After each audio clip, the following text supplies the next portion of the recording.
Kuala Lumpur Kepong Berhas unit, KL Kepong International, plans to buy UK's MP Evans Group plc for £360.5 million or 1.8 billion ringgit.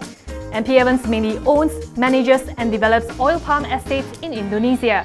Under the terms of the offer, MP Evans shareholders will receive 640 pence per share in cash. The offer values the entire issue and to be issued share capital of the company at approximately £360.5 million. KLK says the offer represents a premium of 51% to the last closing price of 426.25 pence per share. The proposed acquisition will be financed via bank borrowings from HSBC. KLK expects to complete the offer by the end of 2016 or early 2017. Moody says Malaysia's goal to achieve a balanced budget by 2020 is at risk. The weakening of debt affordability and absence of major fiscal reforms aside, the country is grappling with a fall in revenues. With Petronas, the government's single largest income contributor, weakened by the prolonged slump in oil prices. According to Moody's, Petronas had delayed its dividend payments in the first half of 2016, contributing to a large revenue shortfall.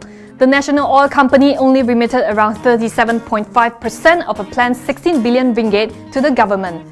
Now, Malaysia's full-year deficit target for 2016 is 38.7 billion ringgit, but it already recorded a 32.8 billion ringgit deficit in the first half, or almost 85% of the target, which implies a second half shortfall of just 5.9 billion ringgit. That, Moody says, would mean Malaysia might face its narrowest half-year deficit since 2011. As a result, it says that it may be challenging for the government to meet its 3.1% deficit to GDP target this year.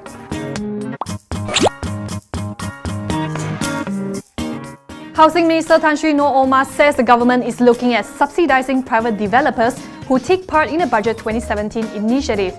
The scheme sees private developers building homes to lease out to youths with fixed jobs.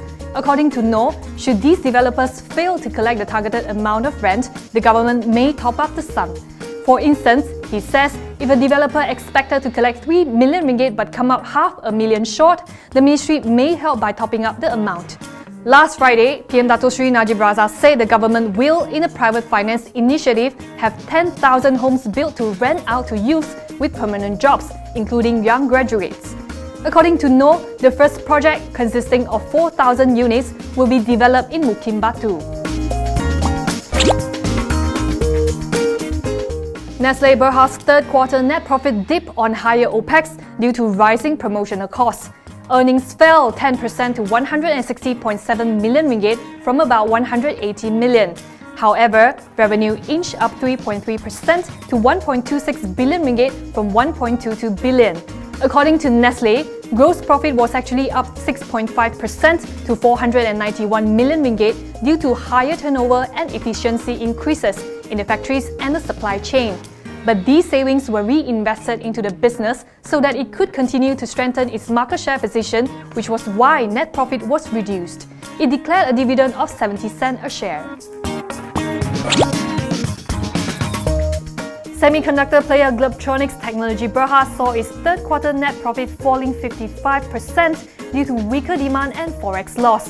Earnings fell to some 9 million ringgit from 20.5 million ringgit a year earlier. Revenue was also down 40% to 52.5 million ringgit from 88.7 million ringgit in 2015.